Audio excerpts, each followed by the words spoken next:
Rajya Sabha television की इस खास पेशकश में एक बार फिर आपका स्वागत है। हम बात कर रहे हैं राष्ट्रपति बराक ओबामा की भारत यात्रा पर।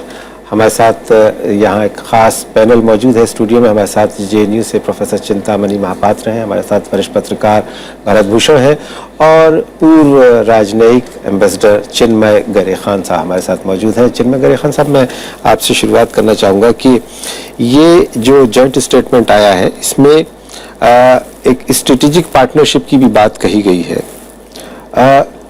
इसका क्या मतलब है आपकी नजर में और किस रूप में हम इस दिशा में आगे बढ़ पाएंगे?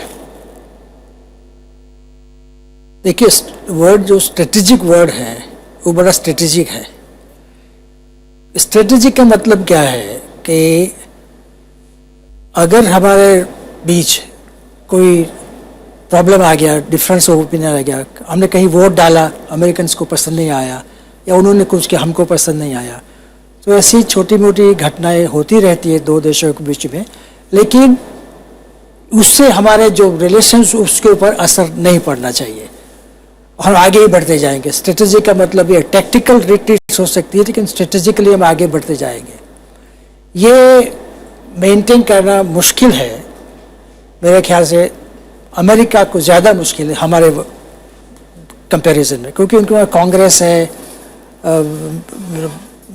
मीडिया बहुत स्ट्रांग है, तो Congress can go against the president, very often it does go against the president, तो it's very difficult to maintain the strategic aspect of relationship. But generally speaking I think जो strategy का मतलब हमारे reason में है, अफगानिस्तान है, south east Asia है, उन मुद्दों पर हम डिस्कशन जारी रखेंगे, बातचीत करेंगे और जहाँ तक हो सके कॉन्ग्रुएंस ऑफ इंटरेस्ट, जहाँ हमारे इंटरेस्ट कोइंसाइड करते हैं वहाँ पर हम साथ मिलके बात करेंगे। और ये पहली बात तो वाशिंगटन में हो, जैसे साउथ चाइना सी वगैरह में जो हुआ, वो सेम वर्ड्स आर मोर और less repeated this time also. तो अफगानिस्तान एक बहुत बड़ा अहम मुद्दा है उसके लिए, और उसमें भी हम बातचीत करेंगे ही, कर ही रहे हैं।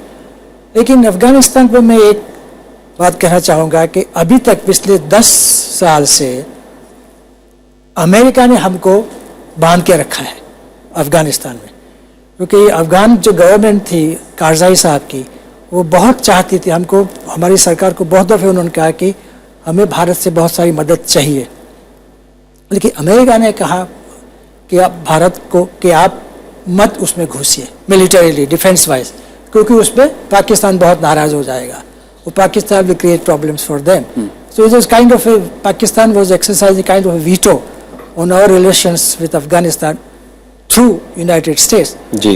अब जो कि अमेरिका वहाँ से विड्रॉ कर रहा है, तो वो चाहते हैं कि कोई that vacuum can be filled by someone. Of course, the vacuum cannot be filled by India because we are not going to send boots on the ground in that country, but we can help in many other ways. So I think we should generally not get too excited about this discussions on Afghanistan, but we can check, चलो अगर Afghan government हमसे कुछ मांगे, Afghan government के मांगने पर हम मदद करना चाहिए, नहीं कि अमेरिका के कहने पर। All right. Right now on your screens, we'll shortly have that playing. Visuals coming in from the Wagah border between India and Pakistan. There you see, of course, today is the 26th of January, Republic Day.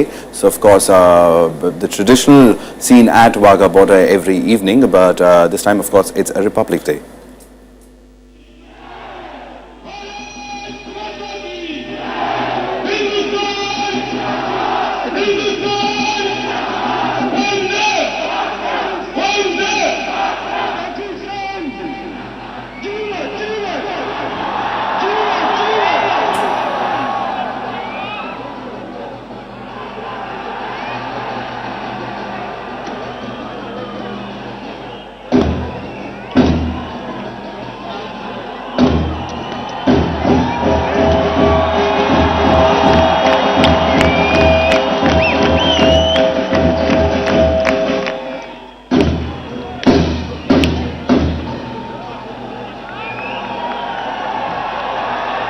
Retreat ceremony at the Wagah border on your screens right now.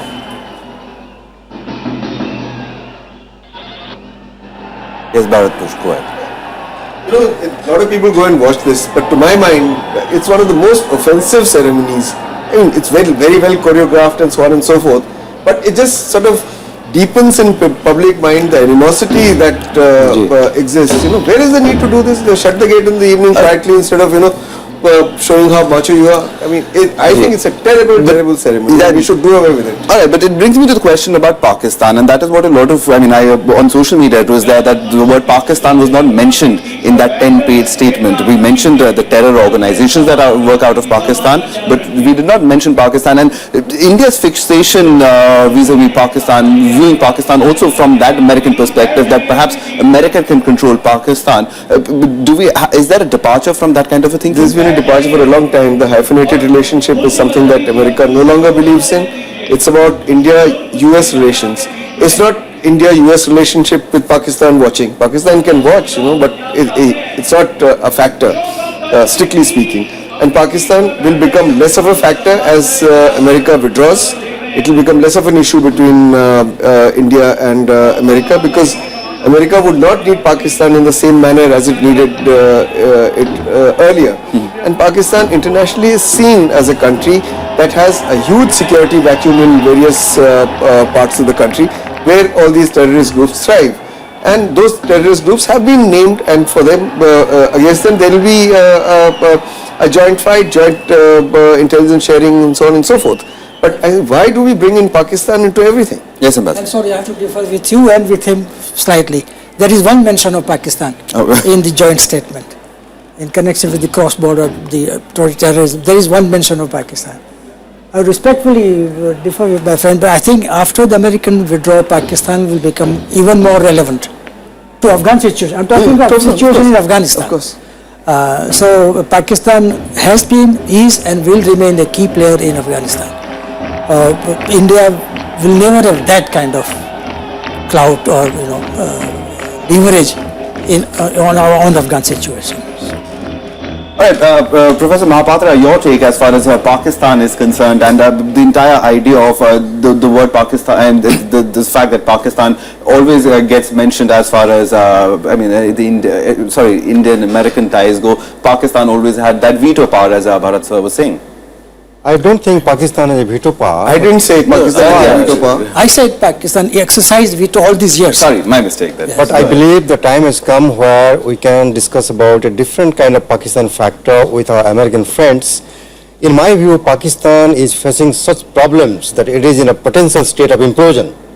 The number of terrorist activities happening within Pakistan, the number of terrorist organizations targeting Pakistani military, even the ISI, even the civilian government, it's a big problem. Pakistan is so dependent on the foreign aid that if the American money dries up after the Afghan exit plan, Pakistan is going to be in deep trouble. And in that sense, if Pakistan implodes, it can create a lot of problem in the neighborhood. This is where we have to dialogue with the Americans how to handle the situation with Pakistan. And in that connection, I would like to add a very, very important aspect in the joint statement which we have ignored so far.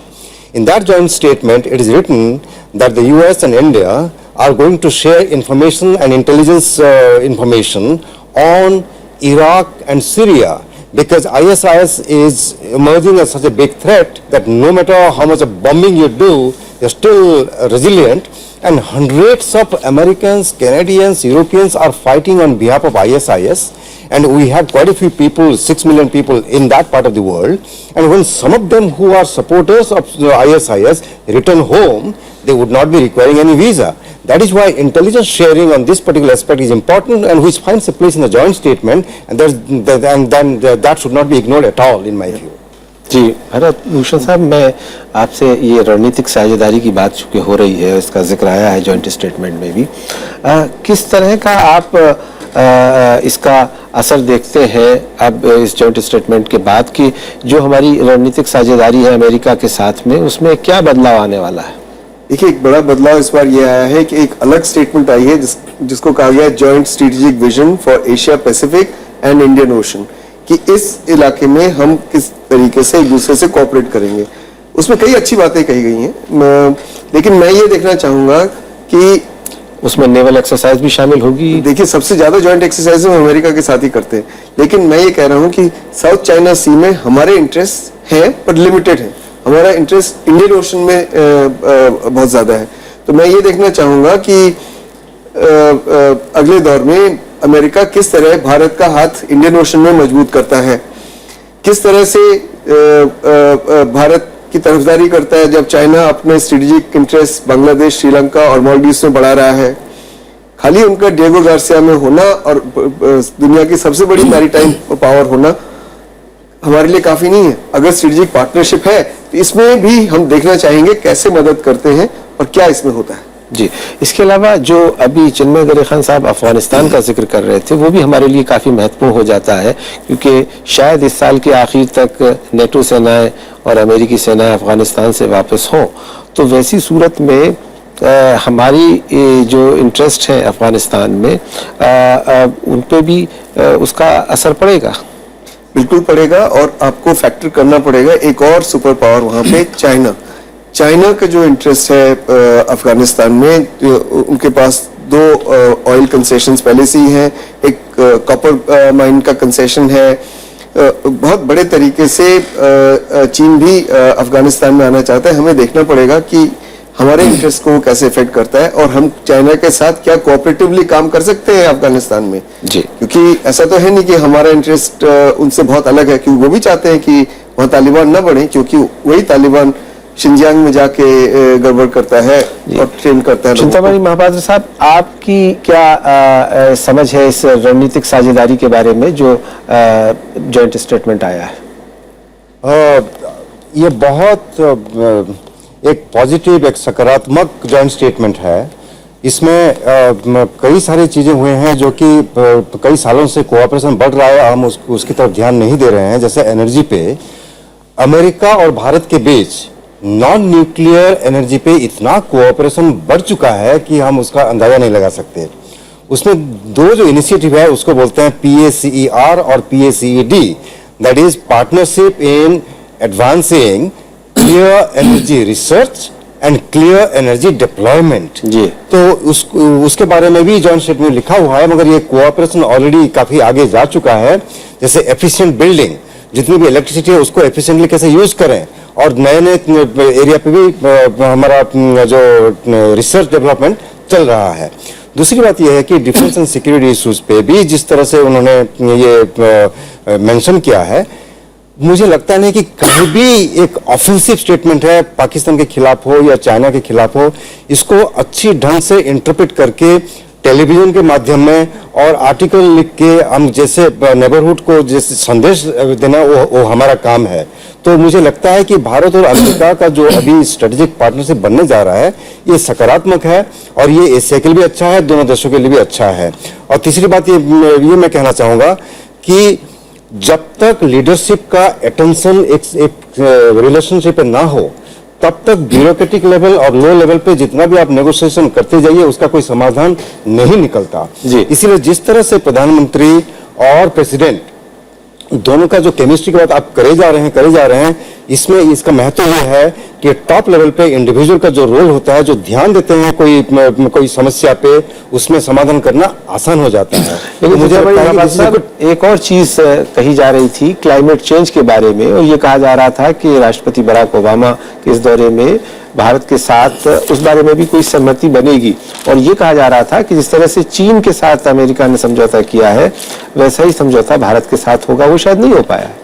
ये कभी हो नहीं पाएगा, होना भी नहीं चाहिए। उसका कारण ये है कि पहले तो मैं कहना चाहूंगा कि अमेरिका और चीन के बीच में जो भी समझौता हुआ है वो कोई सैक्रोसेंट समझौता नहीं है, एक अंडरस्टैंडिंग ही है, कोई टीटीबीटी साइन नहीं हुआ है। उसका वायलेशन भी हो सकता है और चीजें भी बदल सकते हैं। दूसरी बात यह है कि अमेरिका और चीन पूरे विश्व में नंबर 1 नंबर 2 का जो पोल्यूटर है। सब लोग बोलते हैं, पेपर में आता है कि इंडिया 3rd लार्जेस्ट पोल्यूटर है, मगर इंडिया का कंट्रीब्यूशन 5 से 6% है। तो भारत का जो प्राथमिकता होना चाहिए उसी को नजर में रखते हुए, डेवलपमेंट प्रोजेक्ट को नजर में रखते हुए प्रधानमंत्री का ये कहना है कि क्लाइमेट चेंज सबके लिए एक समस्या है, हम भी उसको समझते हैं, मगर क्लाइमेट चेंज को डील करने के लिए भारत को अपना हित में जो करना चाहिए वो करेगा। और उसका मतलब ये है कि आप हमें क्लीन एनर्जी दो, क्लीन कोल टेक्नोलॉजी दो, और न्यूक्लियर एनर्जी और इवन बाकी सारे जो टाइडल एनर्जी हो या सोलर एनर्जी हो उसमें कोऑपरेट करिए। तो ये सारे एनर्जी अगर हम यूज करें, क्योंकि भारत एक डायनामिक इकोनॉमी है, हमें एनर्जी की जरूरत बहुत सारे होंगे। जैसे अमेरिका ने अभी एनर्जी इंडिपेंडेंट हो गया है, उनका शेल गैस और शेल ऑयल जो रेवोल्यूशन हुआ है, अभी अमेरिका डिबेट कर रहा है उसको एक्सपोर्ट करने के लिए, हम खरीदना चाहते हैं। फिर अमेरिका वही लीगल प्रॉब्लम में आता है कि भारत और अमेरिका के बीच FTA नहीं है। फिर भी हम कोशिश ये है कि FTA नहीं है, फिर भी आप हमें मदद करिए क्योंकि हमें एनर्जी चाहिए। तो मुझे लगता है कि पेरिस में जब भी मीटिंग होगा, भारत ये दर्शाना चाहता है कि हम क्लाइमेट चेंज इनिशिएटिव जो पूरे विश्व लेगा, उसमें भारत एक ऑब्स्ट्रक्टर नहीं बनेगा, भारत उसको ब्लॉक नहीं करेगा, मगर भारत के ऊपर ऐसा दबाव ना डालिए कि जैसे समझौता चीन के साथ हुआ हमारे साथ भी हो। चिन्मय खान साहब, आप क्या कहना चाहेंगे इस क्लाइमेट चेंज? बाकी महापात्रा साहब ने बड़ी अच्छी तरह से समझाया है और मैं उनसे बिल्कुल सहमत हूँ। He explained the whole perspective very well in very lucid terms. So I agree with him 100%. But there are two things I would like to say. जी। जैसे मोटी मोटी बातें कहते हैं, एक मोटी बात तो ये है कि ever since our independence until a few years ago, हम सबका ये मानना था, मेरा भी ये मानना था और हमारी पूरी स्ट्रेटेजिक कम्युनिटी का ये बड़ा यानी गहन समझौता था कि अमेरिका भारत को कभी आगे नहीं आने देगा और पूरी कोशिश करेगा कि भारत आगे बढ़े नहीं, दबा हुआ रहे। पाकिस्तान भी दबा हुआ रहे, लेकिन पाकिस्तान को तो बहुत मदद कर रहे थे अमेरिका, हमको मदद भी नहीं कर रहे थे, दबा के रखते थे। उनकी कोशिश यही थी, कहीं हद तक उन पे वो उनको सक्सेस भी रहा। अब ये मालूम पड़ता है कि इस कॉम्प्लेक्स से अमेरिका बाहर निकला है और चाहता है कि हिंदुस्तान भी तरक्की करे। अब हिंदुस्तान तरक्की करे इसलिए नहीं कि हिंदुस्तान को वो बहुत मोहब्बत करते हैं या प्रेम करते हैं, लेकिन एक तो चाइना फैक्टर उसमें बड़ा है कि China not contain, because that's nobody uses the term containment of China, it's not the diplomatic term to use, but मुद्दा तो वही है, the back of the mind. तो चाइना फैक्टर एक बड़ा है उसमें, और चाइना के साथ साथ पूरा साउथ ईस्ट एशिया, सब जापान उसमें सब जुड़े हो। तो ये एक मोटी बात उसमें ये निकल रही है। अब we have to see how it is implemented, but उनका इरादा ये लग रहा है कि हिंदुस्तान को मदद करे कि थोड़ा आगे बढ़े। जी, मैं दूसरी बात आपके पास से, लेकिन फिलहाल चलते हैं ताज होटल जहां हमारे साथी अखिलेश सुमन मौजूद है CEO समिट के लिए। अखिलेश, क्या खबर है, कितनी देर में ये समिट शुरू होने वाली है? देखिए कुर्बान जी, अभी थोड़ी देर पहले पूर्व प्रधानमंत्री मनमोहन सिंह और यूपीए अध्यक्षा सोनिया गांधी आई थी मिलने अमेरिकी राष्ट्रपति बराक ओबामा से। वो मुलाकात खत्म हो गई है और उसके बाद अभी थोड़ी देर के बाद 5:30 बजे का समय तय किया गया है CEO फोरम के लिए। तो उसमें प्रधानमंत्री नरेंद्र मोदी और अमेरिकी राष्ट्रपति बराक ओबामा दोनों शिरकत करने वाले हैं और हिंदुस्तान से इसमें 17 CEO भाग लेने वाले हैं। तो आप समझ सकते हैं कि जिस तरह से राष्ट्रपति बराक ओबामा ने भारत में रिपब्लिक डे पर आकर अपने को दर्शाया है कि हम भारत के साथ खड़े हैं, और उसके बाद उनका बयान भी आया है कि हम भारत की तरक्की चाहते हैं, भारत और अमेरिका साथ साथ चले साथ साथ, इस बात का उन्होंने नारा भी दिया, भारत को प्यार भरा नमस्कार कहा। तो यह जो अगली कड़ी है कि अमेरिका और भारत बिजनेस करें, इस कड़ी में यह काफी महत्वपूर्ण कदम है। और मैं बताऊं कि जो 2-3 बहुत बड़े मुद्दे हैं, जैसे इंडिया पेटेंट राइट का मामला है। अमेरिका बराबर ये बात उठाता है कि पेटेंट राइट जो अमेरिका का है उसका भारत सम्मान नहीं करता, टैक्स में जो सहूलियतें देनी चाहिए उसका भारत सम्मान नहीं करता। लेकिन भारत का भी कहना है कि अमेरिका इतनी सारी कठोर शर्तें लगाता है हमारे यहाँ बिजनेस करने के लिए कि बिजनेस करना संभव नहीं हो पाता। तो इन सारे मामले पे प्रधानमंत्री और राष्ट्रपति बराक ओबामा की उपस्थिति में दोनों देशों के CEO अपनी अपनी बात रखेंगे कि क्या माहौल बनना चाहिए ताकि दोनों देशों के बीच व्यापार बढ़े। और खास करके प्रधानमंत्री नरेंद्र मोदी ने जब यह बात कह दी है कि मेक इन इंडिया का हम स्वागत करते हैं, इससे 2 बातें होंगी। एक तो यह बात होगी कि जो प्रोडक्शन भारत में होगा वह भारत में आसानी से उपलब्ध होगा। जो अभी तक अमेरिका के बारे में शिकायतें आ रही थी कि अमेरिका मान लो कुछ वादा कर भी दे और तुरंत देने में उसके सामने सीनेट के कानून हैं, कुछ सिंडिकेट के कानून हैं, कुछ विदेश मंत्रालय के कानून हैं, कुछ होमलैंड सिक्योरिटी के कानून है। इसके चलते अमेरिका से कई बार संवेदनशील सामान आना काफी मुश्किल हो जाती थी। तो इसलिए इस फोरम में इन सारी बातों पर विस्तार से चर्चा होगी और मुझे लगता है कि इसके बाद अगर भारत और अमेरिका के मन में, खास करके व्यापारियों के मन में, जिन्हें व्यापार करना है, जिन्हें इंडस्ट्रीज लगानी है, उनके मन में जो संदेह होंगे उसे प्रधानमंत्री नरेंद्र मोदी दूर करने का प्रयास करेंगे और राष्ट्रपति बराक ओबामा उन चीजों को शिथिल करने की कोशिश करेंगे जिसके मामले में उनके प्रशासन की तरफ से काफी कठोरता बरती जाती है। कल जो विदेश मंत्रालय में ब्रीफिंग हुई थी उसमें अमेरिका में भारत के राजदूत जयशंकर से सवाल किया गया था कि वीजा को लेकर के भी, खास करके H1B1 वीजा जो है इसको लेकर के भी एक चिंता है। क्या ये मुद्दा भी उठेगा इस समिट में?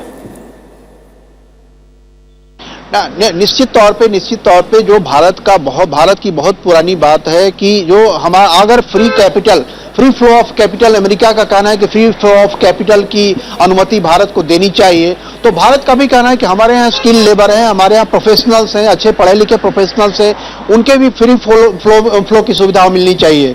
और इस मामले में जो अमेरिका के वीजा है उस मामले में काफी बड़ी बाधा होती है, जो उनकी होमलैंड सिक्योरिटी होती है वो काफी बाधाएं खड़ी करती है, तरह तरह के कठोर शर्तें लगाई जाती हैं। तो उस पर एम्बेसडर जयशंकर ने कहा था कि वो उस पर बातें हुई हैं और काफी गंभीरता से बातें हुई हैं और जो भारत की शिकायतें हैं उस पर अमेरिका ध्यान देने का राष्ट्रपति बराक ओबामा ने आश्वासन दिया है।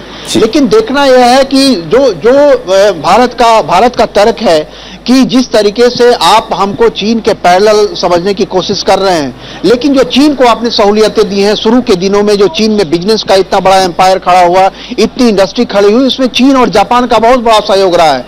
लेकिन भारत को वो सारी सहूलियतें अमेरिका देने में बहुत आनाकानी कर रहा है और जब भी समझौते होती है बातें राजनयिक तौर पर नहीं बल्कि बातें लायर करते हैं, वहां लायर करते हैं और आपको 7-7 साल लग जाते हैं एक समझौते के पूरा होने में। तो आपने देखा न्यूक्लियर डील में कितना समय हुआ, इसके बावजूद कि 1, 2, 3 एग्रीमेंट साइन हो गया था। तो भारत का यही कहना है कि अगर अमेरिका भारत से दोस्ती व्यापारिक और वाणिज्यिक स्तर पर चाहता है तो उनको वो सारी सहूलियतें देनी होगी जो चीन को उन्होंने दी है। और अगर चाहते हैं कि एशिया पैसिफिक में भारत एक महत्वपूर्ण लोकतांत्रिक देश के रूप में बने रहे तो उनको वो सारा लेवल प्लेइंग फील्ड देना पड़ेगा जो उन्होंने चीन और जापान को दिया है। जी बहुत बहुत शुक्रिया अखिलेश तुमन इस जानकारी के लिए। हम आपसे लगातार बात करते रहेंगे। प्रोफेसर चिंतामणि महापात्र, आपको जाना है, लेकिन इससे पहले कि आप जाएं मैं आपसे ये जो CEO समिट होने वाली है अब से कुछ ही देर में ताज होटल में, जहां राष्ट्रपति बराक ओबामा, प्रधानमंत्री नरेंद्र मोदी जाने वाले हैं, इस समिट से आप किस तरह के नतीजे की उम्मीद कर रहे हैं? मेरी काफी उम्मीद है, क्योंकि CEO के साथ जब बातचीत होती है राजनीतिक स्तर पर बातचीत नहीं होती और हमेशा एक प्लान बना रहता है कि किस किस एरिया में निवेश हो सकता है, किस किस एरिया में ट्रेड हो सकता है, और उन्होंने अपना सारे प्रपोजल प्लान सब तय करके आते हैं और बातचीत करते हैं। तो इसीलिए मुझे लगता है कि अभी जो बातें होने वाली हैं उसके बाद कुछ अच्छी खबरें ही आएंगी।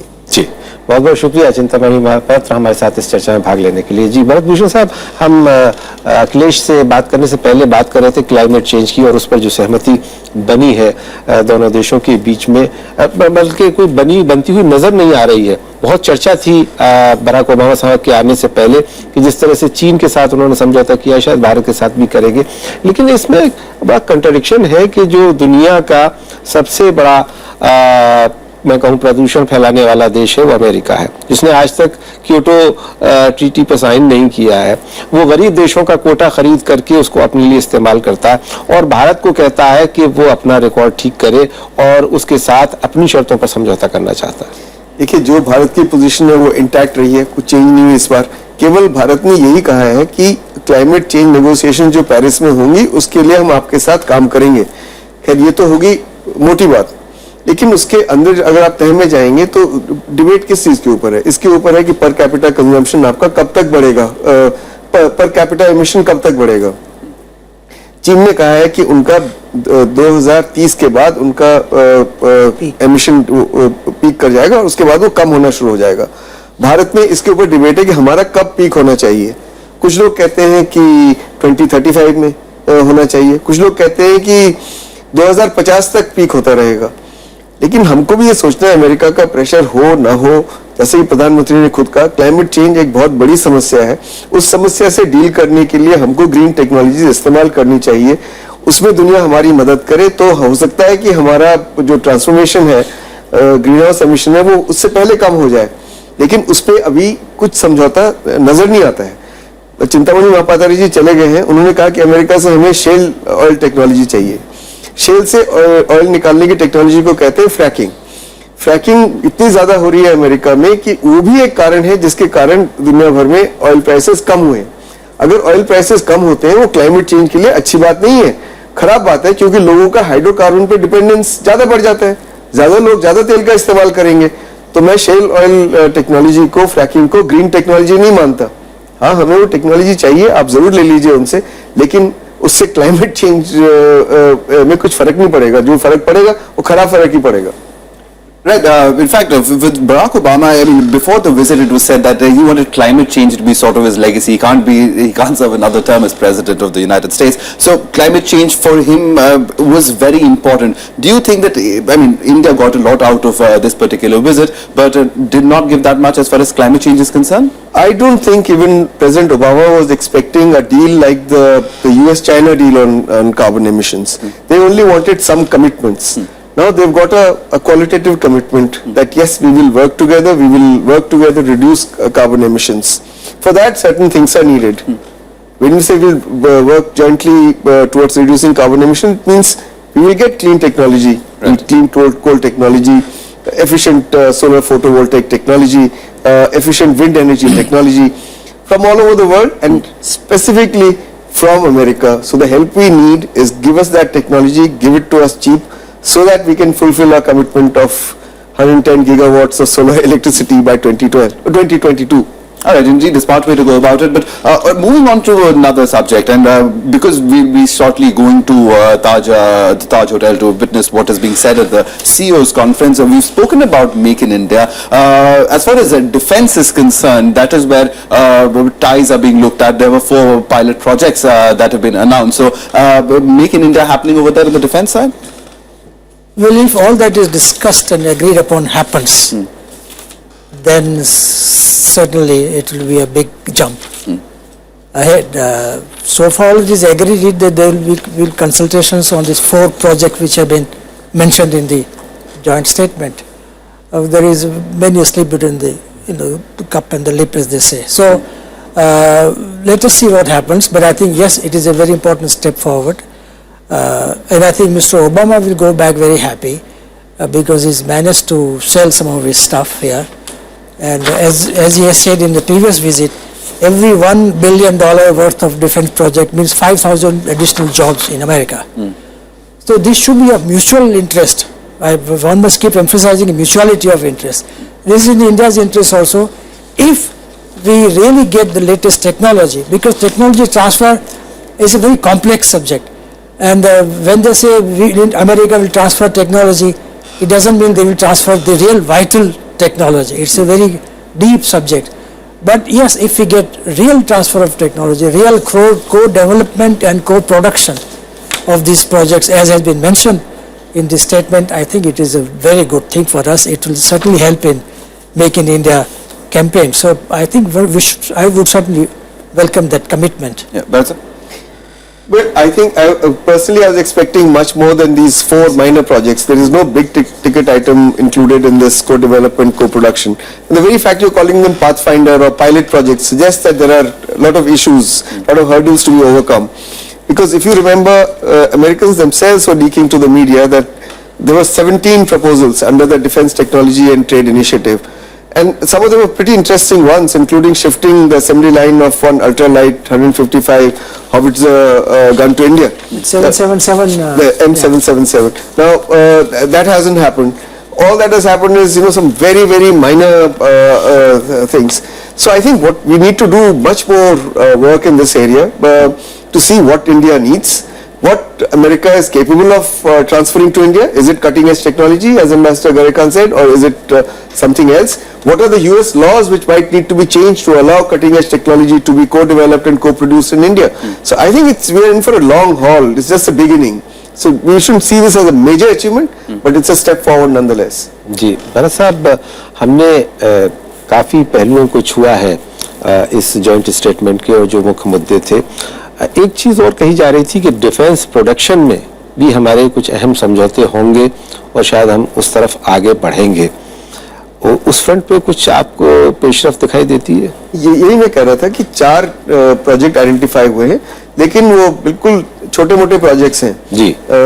उनमें से एक बड़ा इंटरेस्टिंग है, जो ये अनमैन्ड एरियल व्हीकल रेवन है, बहुत छोटा सा प्रेडेटर किस्म का एयरक्राफ्ट है, उसका प्रोडक्शन होगा, वो भी एक पाथफाइंडर प्रोजेक्ट है। लेकिन कोई बड़े प्रोजेक्ट अभी डिसाइड नहीं हुए हैं। 2 चीजें हुई हैं, एक कि हम साथ साथ एयरक्राफ्ट कैरियर की जो टेक्नोलॉजी होती है उसको डेवलप करेंगे, उसमें जो टेक्नोलॉजी इस्तेमाल होती है, और दूसरा जेट इंजन पे कुछ काम करेंगे। ये इंटरेस्टिंग प्रोजेक्ट्स है, पर ये फ्यूचर में है। लेकिन कोई बड़ा प्रोजेक्ट अभी को प्रोडक्शन के लिए, को डेवलपमेंट के लिए नहीं आया है, लेकिन रास्ता खुल गया है। अब देखते हैं रास्ता आगे कैसे चौड़ा होता है और कैसे आगे बढ़ता है। जी। हमें इतना अफसोस नहीं करना चाहिए मेरे ख्याल के कि ये बिग टिकट आइटम्स नहीं हुए हैं। अमेरिका उसमें ज्यादा डिसअपॉइंटेड होगा कंपेयर टू अस।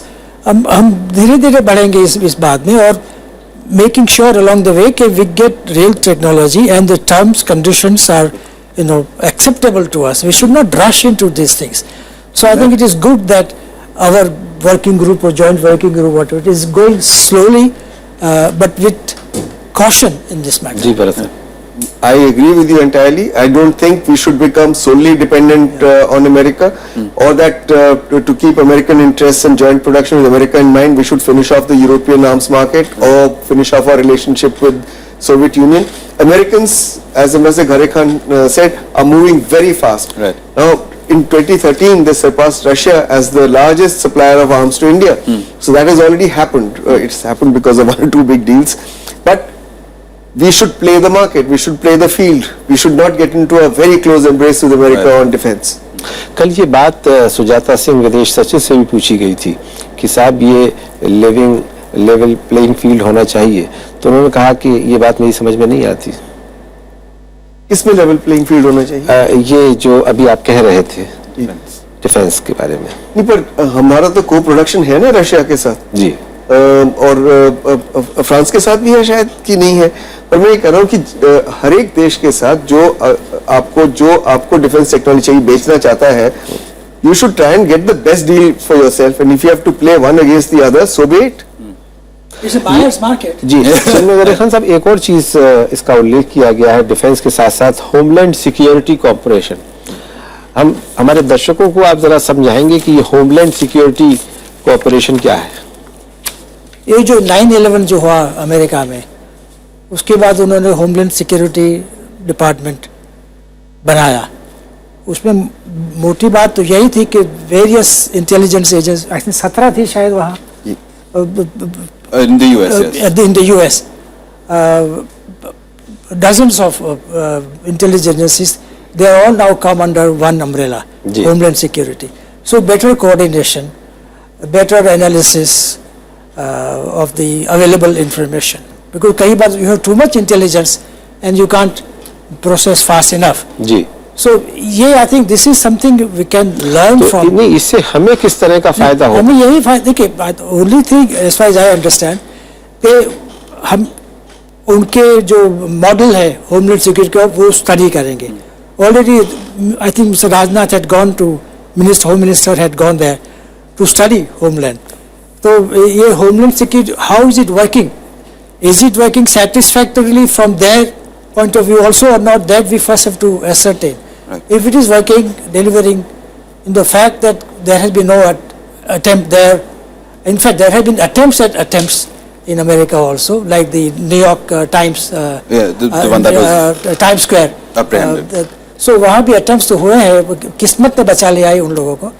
तो ये हमको वहाँ से सीखना है कि उनको कितना फायदा और हम उसमें कर सकते हैं उसी। भरत भूषण साहब, आतंकवाद पे काफी चर्चा हुई और ये भी कहा जा रहा है कि हम काफी आगे बढ़े हैं इसमें, आपस में एक दूसरे से सहयोग भी करेंगे, लेकिन अभी हमने हेडली का मामला देखा कि उसमें हमारी इंटेलिजेंस एजेंसी को इजाजत तक नहीं थी उससे पूछताछ की। तो ये किस तरह का सहयोग होगा फिर? अब आगे देखना है किस तरह का सहयोग होगा, क्योंकि इस बार वो कह रहे हैं कि दोनों साइड एक्स्ट्रेडिशन पे भी बात करेंगे of people who are needed, mutual legal assistance, counter transnational criminal threats such as terrorism, narcotics, trafficking, financial economic fraud, cyber crime and transnational organized crime. कहा कि इस cooperation को आगे ले जाएंगे। अब ये कोऑपरेशन रेट्रोस्पेक्टिवली होगा कि प्रोस्पेक्टिवली होगा, आगे की तरफ होगा, ये देखने वाली बात है। और जैसे कि महापात्रा जी ने पहले बताया था कि इसके ऊपर भी है कि जो ट्रांसनेशनल थ्रेट्स है जैसे कि इस्लामिक स्टेट है, उसके साथ कैसे डील किया जाए, उसके बारे में इंटेलिजेंस शेयरिंग होगी। जी, कुछ रिपोर्ट्स ऐसी भी आई है कि रियल टाइम इंटेलिजेंस शेयरिंग होगी, जैसे जैसे उनके पास आते उसी समय दे देंगे। ये नहीं कि बाद में बताएं, आधी चीज बताएं, फिर कहें हमने तो आपको बता दिया था, आप समझे नहीं उसको। सो अगर ये कोऑपरेशन होता है तो ये बहुत अच्छी बात है। और होमलैंड सिक्योरिटी का मतलब भी यही है कि आप इन टेररिस्ट थ्रेट से, चाहे वो साइबर थ्रेट्स हो या इम्प्रोवाइज्ड एक्सप्लोजिव डिवाइसेस से हो, उसके ऊपर भी कोऑपरेशन है। इससे कैसे डील करें, इसके बारे में कैसे पता करें, इसके बारे में कैसे कोऑपरेट करें। At the counter-terrorism front, sir, the fact that a lot was mentioned, but in terms of real meat, do you think there was real meat as far as tackling terror is concerned? Because both the countries are victims of terror, and we've seen what's been happening in Europe also of late. Well, we are much more of a victim than America is. America had that one bad incident, event that happened there, but we are under constant attack on this. Well, I think the proof will be in the eating. Proof of the pudding will be in the eating. So let us see. I think abhi tak to they have not been very candid with us or very frank with us in sharing intelligence. जैसे आप कह रहे थे Headley के बारे में. Let us hope. I think everybody, all the experts seem to agree. All who are experts in these fields, intelligence, they seem to agree that this is a major breakthrough. Now, I don't want to against their considered expert judgment, but I think I will still maintain that we will have to see how this works out in practice. But countering cyber terrorism is an extremely important and extremely complicated subject. We are in India, we are just at the threshold of tackling this. I think some work has been done in the previous government's time, and now if this chemistry can lead us to further concrete benefits, I think I would welcome that. You wanted to comment, Bharat, sir? I want to say that, Ambassador Ghari Khan is much more experienced in diplomatic matters, but I have not seen such clear enunciation of the kind of cooperation they are suggesting. The leaders reaffirm the need to joint and concerted effort to disrupt entities like Lashkar-e-Taiba, Jaish-e-Mohammed, D Company, Haqqani Network. Then they say the joint working group will develop actionable elements of bilateral engagement. They sanctioned 3 functionaries of Dawood Ibrahim's gang. They will work towards agreement to share information on known and suspected terrorists. Agreed to enter discussion to deepen collaboration on how to designate certain terrorists as UN designated terrorists, and called for Pakistan to bring the perpetrators of November 2008 terrorist attack in Mumbai to justice. Now, this is very clearly spelled out. But as he said, the proof of the pudding would be in the eating. Now, let's see. None of these threats have gone away. The terrorists, the Mumbai terrorists have not been brought to book. Let's see how we cooperate. I would like to see how it gets concretized and what are the results. Bhushan साहब, और भी कुछ विषय हैं जिनको इस joint statement में छुआ गया है। ग्लोबल इश्यूज की बात की गई है। WTO का एक मुद्दा है, भारत जिसको लेकर के काफी चिंतित है और उसमें अमेरिका का रोल काफी अहम होने वाला है। उससे किस तरह की उम्मीद की जाए? उसमें तो वही है, मदरहुड एंड एप्पल पाई के हम WTO में एक दूसरे से कोऑपरेट करेंगे। पर मैंने जैसे आपसे पहले कहा, जहां अमेरिका का इंटरेस्ट आता है वो WTO से अलग होकर बायलैटरली आपके ऊपर प्रेशर डालते हैं जी। तो अगर बायलैटरल प्रेशर डालना छोड़े और WTO के रिजीम को माने, जिसको भारत मानता है, ट्रिप्स को माने, तो ये कई जो प्रॉब्लम्स जो इंटेलेक्चुअल प्रॉपर्टी राइट्स की वो उठाते हैं फार्मास्यूटिकल सेक्टर में जैसे कि वो सब चली जाएंगे, वो रहेंगे नहीं जी। WTO में हमारा एक बड़ा समझौता हो गया ना बायलैटरली अमेरिकन के साथ, food security and trade facilitation agreement, तो उसके पर हमारा ये बहुत ही बड़ी बात हो गई है। तो इसलिए अब दोहा राउंड आगे बढ़ सकता है, बढ़ेगा। और हम कह सकते हैं कि वो समझौता इसीलिए हुआ कि 2 नेताओं में समझौता हो गया, अंडरस्टैंडिंग हो गई जी। Personal chemistry. अच्छा, डिफेंस डील की भी बात हुई है और हम देख रहे थे कि पिछले 10 सालों में हमारे देश में सेंट एंटनी साहब डिफेंस मिनिस्टर थे तो बचते थे रक्षा समझौते जब भी होते थे कि उसको न किया जाए ताकि उसमें उनके ऊपर किसी तरह का आक्षेप या आरोप न लगे। लेकिन अभी हमने इस नई सरकार बनने के बाद 90,000 करोड़ की डिफेंस डील करने की बात कही है, जिसमें जो ज़्यादातर हथियार हैं वो अमेरिका से आने हैं। तो उस क्षेत्र में क्या कुछ होने वाला है? देखिए, मैं रक्षा मामलों का विशेषज्ञ नहीं हूं। मैं नहीं कह सकता कि कौन सा वेपन सिस्टम किससे खरीदा जाए या खरीदा जाना चाहिए। 9 बिलियन की जो आप बात कर रहे हैं वो ऑर्डर्स तो प्लेस हो चुके हैं। बाकी अमेरिकन कंपनीज compete करेंगी और कंपनीज के साथ और फिर देखेंगे क्या होता है। पर ये कहना कि केवल डिफेंस कॉन्ट्रैक्ट अमेरिका को देने से भारत और अमेरिका की दोस्ती कायम रह सकती है, ये भी गलत है। क्योंकि आप कह नहीं सकते कि हम स्ट्रेटेजिक पार्टनर है, हमारा स्ट्रेटेजिक विजन एक है, लेकिन अगर हमसे हथियार नहीं खरीदोगे तो बाकी सब कुछ खत्म। ऐसा भी नहीं होता। लेकिन कहीं ना कहीं पर्दे के पीछे तो ये बात है। देखिए, क्या भारत नहीं चाहता है कि उसको बिजनेस मिले? भारत न्यूक्लियर सप्लायर्स ग्रुप क्यों ज्वाइन करना चाहता है? क्योंकि हम भी तो अपनी न्यूक्लियर टेक्नोलॉजी बेचना चाहते हैं। तो हम उन ग्रुप्स की मेंबरशिप खाली इज्जत के लिए थोड़ी चाहते हैं कि हाँ जी हमको इज्जत मिल गई, वो भी मिलनी चाहिए as a nuclear weapons power. पर ये इसलिए भी तो चाहते हैं कि हमको भी सहूलियत हो कि हम भी उस मार्केट को एक्सप्लोर करें। तो हर एक देश चाहता है कि वो मार्केट्स एक्सप्लोर करे, अपने बिजनेसमैन को आगे बढ़ाए, चाहे वो डिफेंस के हों चाहे वो सिविलियन सेक्टर्स में हो। अमेरिका भी यही चाहता है। लेकिन हमको इतना इसमें घबराने की कोई बात नहीं है। आप क्या कहेंगे इस डिफेंस डील? ये जो डिफेंस डील्स हैं ये है transactional deals. This are not transformational issue actions और इवेंट्स। ये ट्रांजैक्शनल, आप बायर सेलर रिलेशनशिप है, स्ट्रिक्टली बायर सेलर।